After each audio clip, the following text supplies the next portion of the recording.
L'économie bleue en Guyane, un secteur avec des faiblesses, mais aussi des atouts. Des faiblesses comme l'érosion du littoral, l'envasement des ports et leur faible tirant d'eau qui empêchent les navires gros porteurs d'accoster.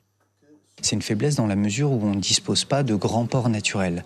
Donc c'est plus difficile pour nous d'accueillir, enfin c'est quasiment impossible pour nous d'accueillir les grands navires modernes actuels qui vont accueillir plusieurs millions ou milliers de conteneurs. Nous, on ne peut pas faire ça. Les atouts sont cependant nombreux malgré les handicaps naturels. Au-delà de l'activité portuaire, le transport fluvial est particulièrement dynamique avec plus de 30 000 passagers chaque année et un important flux de marchandises transportées. Il constitue un levier supplémentaire pour dynamiser davantage ce secteur économique.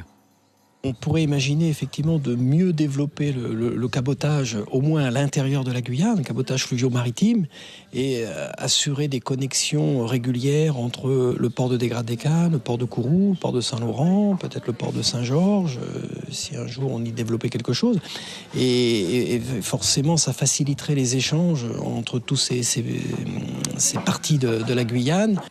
Autre relais possible de croissance, un port industriel à Saint-Laurent-du-Maroni. Sa construction s'imposerait si le projet minier Montagne d'Or venait à se réaliser.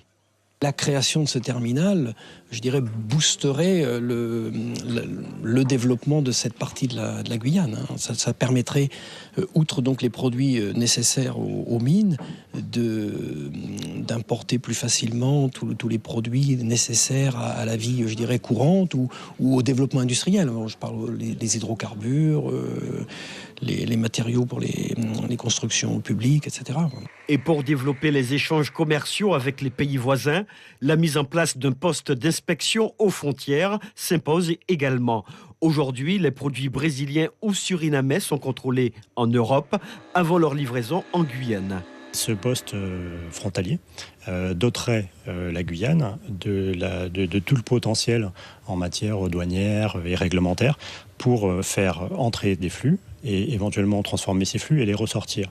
Et il représenterait une innovation vraiment importante pour le territoire, de ce point de vue-là, et qui permettrait de faire transiter ces marchandises, non plus par Bilbao ou par Le Havre, mais directement par Cayenne. Le projet est actuellement à l'étude alors que la coopération régionale, sujet récurrent de l'actualité depuis une vingtaine d'années, patine.